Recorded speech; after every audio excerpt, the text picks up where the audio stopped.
ఆదిరన్ temple tree future సిటీకి దగ్గరగా open ప్లాట్లు మీ భవిష్యత్తు కోసం సరైన పెట్టుబడి. కానీ మీకు అప్పుడప్పుడు నేను మీ ఇన్స్టాలో ఎతికితే దొరకలేదు కానీ కొన్ని రీల్స్ చేస్తూ బాగా ఫేమస్ అయ్యారండి. అంటే కొంతమంది పొలిటికల్గా ఉన్న వాళ్ళు దాన్ని ట్రోల్ చేశారు కూడా. టిక్ టాక్ వీడియోలు అంటే ఇష్టమా అండి, లేకపోతే మీకు కూడా అలా వీడియోస్ చేయటం, లేకపోతే లేదా క్యాజువల్ గా టైం పాస్ కోసం చేసింది అట్లా వైరల్ అయిపోయినాయి అంటారా? వీళ్ళు ఒక సందర్భాన్ని అదేదో బ్యాడ్ గా ప్రచారం చేశారు కానీ అందులో తప్పేముందండి. నేను సినిమా పాటలు చేశానా, లేకపోతే ఏమన్నా కించపరిచేలాగా పాడడం, డ్యాన్స్ చేయడం, లేకపోతే నా హుందాతనాన్ని పోయేలాగా నేను డ్యాన్స్ వేయడం లేకపోతే పాడడం లేదు కదా. జగన్ గారి గురించి పాట, నాకు చాలా ఇష్టమైన నాయకుడు. మీకు చెప్పాను, మాకు పాలిటిక్స్ కాదు, ఎమోషనల్ బాండింగ్ ఆయనతో. అంత ఎమోషనల్ బాండింగ్ ఉన్న వ్యక్తి పాట నాకు పాడాలనిపించింది. టిక్ టాక్ అప్పుడు బాగా ఫేమస్ కదా. మేము యంగ్స్టర్స్, మేమే ముసలోళ్ళం, 60 ఏళ్ళు దాటిపోయి ముసలోళ్ళం కాదు. ఈ జనరేషన్, ఆ జనరేషన్లో ఆ టిక్ టాక్ అనేది అప్పుడు ఇది. అవును. సో జగన్ గారి మీద ఒక పాట నాకు అది కూడా ఆ రోజు ఏంటి ఎయిర్పోర్ట్లో ఉన్నాం, బెంగళూరు ఎయిర్పోర్ట్లో ఉన్నాము. నాకెందుకు ఆ పాట జగన్ గారి మీద చేయాలనిపించింది, చేసాను, పెట్టేసాను, ఫ్లైట్ ఎక్కేసా. నా phone mute, 2 hours switch off కదా. దిగేసరికి మొత్తం ఫోన్స్ ఇది ఇలా వైర్లే అన్ని ఛానల్స్ లో వచ్చేసింది, లక్షల వ్యూస్ తోటి ఇలాగే. కానీ నేను అబ్జర్వ్ చేసింది ఏంటంటే అన్ని ఛానల్స్ లో వచ్చింది, ఏ ఛానల్లో కూడా నెగిటివ్ గా అసలు చెప్పలే. వాళ్ళ నాయకుడి గురించి ఆవిడ ఇలా చేశారు అని ఎంత బాగా చెప్పారో. వీళ్ళకి ఒక పాయింట్ దొరికింది, పుష్పశ్రీవాణికి వేలు చూపించడానికి ఏ పాయింట్ లేదు. ఏం పాయింట్ ఉంది, నువ్వు టిక్ టాక్ చేసావు అని అంటారు. అందులో తప్పేంటుంది అన్నది ఇప్పటికి కూడా అర్థం కాదు. టిక్ టాక్ మంత్రి అని పెట్టేశారు. మనం చేసిన మంచి, మనం చేసిన కష్టం, మన తెలివితేటలు కొంత ఇది అంటే నేనేం ఫీల్ అవుతున్నానని ఆవిడ కొద్దిగా ఇబ్బంది పడ్డారు. అంతే కదా. అంటే పర్సనల్ గా మాట్లాడేయడము, పర్సనల్ గా అంటే ఉమెన్ పొలిటీషియన్ అంటే ఎంత లోకం అంటేనండి, మా పేజీలోకి వచ్చి ఇష్టం వచ్చినట్టు కామెంట్స్ పెట్టేస్తా ఉంటారు. అంటే చాలా అబ్యూజ్ గా.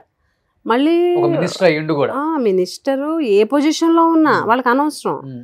అంటే వాళ్ళ మైండ్ సెట్ ఎంత దారుణంగా ఉంది. వాళ్ళ ఫ్యామిలీ, మళ్ళీ వాళ్ళ ఫ్యామిలీ ఫొటోస్ ఉంటాయి. మరి వాళ్ళ ఫ్యామిలీస్ ఏం అనరో ఏంటో ఏం తెలియదు. అసలు అది పెద్ద టిక్ టాక్ చేయడం అనేది పెద్ద ఇదే కాదు, అంత నెగిటివ్ ఏం కాదు. చేశారు, టీడీపీ వాళ్ళకి అలవాటే కదా, నెగిటివ్ కాకపోయినా దాన్ని ఎలా నెగిటివ్గా చూపించాలా అనుకునే విధంగా. అంతే, అంత మించి.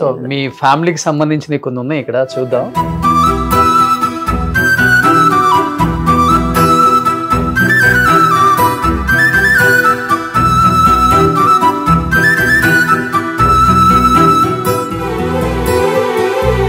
నాన్నగారా?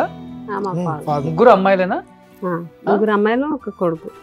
లాస్ట్ ఉన్నాడు. ఓకే. మీకు ఇంత పర్సనల్ ఎలా వచ్చింది? మా టీం తీసారు ఎక్కడి నుంచో.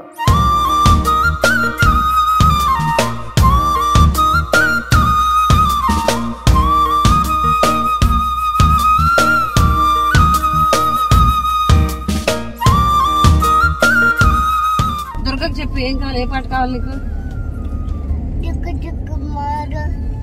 ఏం పాట, ఏ పాట కావాలి చెప్పు. గిరగిర తిరుగుతుంది ఫ్యానా, జగన్ మామ సాంగ్. కార్లో అవే సాంగ్స్ వింటూ ఉంటాను కదా, అక్కడ కార్లో ఉంటది, సో అవే వింటారు. జగన్ సార్ అంటే ఎంత ఇష్టం అంటే, జగన్ మామ కనిపిస్తే చాలా ఇష్టం. అంటే పుట్టిన దగ్గర నుంచి ప్రతి ఇయర్ ఎవరి బర్త్డేకి వెళ్తుంటాం, ఎత్తుకుంటారు. మన బర్త్డేకి, లాస్ట్ ఇయర్ బర్త్డేకి వెళ్ళినప్పుడు, అంటే తను ఎంత పర్టికులర్ గా జగన్ గారు అంటే కనెక్ట్ అయిందంటే మాకులాగే. లాస్ట్ టైం బర్త్డేకి వెళ్ళినప్పుడు కొంచెం ఎదిగింది కదా, తీసుకెళ్ళాము, ఫోటో తీసాము, వచ్చేసాము.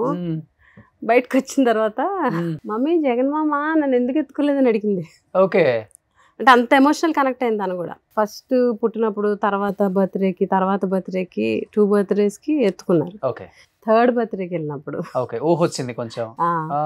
4th బర్త్డేకి వెళ్ళినప్పుడు బయటకు వచ్చిన తర్వాత మమ్మీ జగన్ మామ నన్ను ఎత్తుకోలేదండి. అమ్మ నువ్వు ఎదిగావు కదరా అందుకనే ఎత్తుకోలేదు అని చెప్పాల్సి వచ్చింది. Emotional connection. దెబ్బ తగిలినప్పుడు కూడా వీడియో చేసింది, ఏడ్చింది సార్ దెబ్బ తగిలినప్పుడు. అంటే టీవీ ఎప్పుడు ఆన్ అయ్యి ఉంటది కదా అండి, కార్ లో ఉన్నప్పుడు పాటలు మేము ఎప్పుడు జగన్ సార్ జపం చేస్తుంటాం కాబట్టి తనకు కూడా వచ్చేసింది అది. టీవీలో కూడా అవే చూస్తా ఉంటాం, సాక్షి, జగన్ సార్ చూసి జగన్ గారు వీడియోస్ చూస్తుంటాం కదా.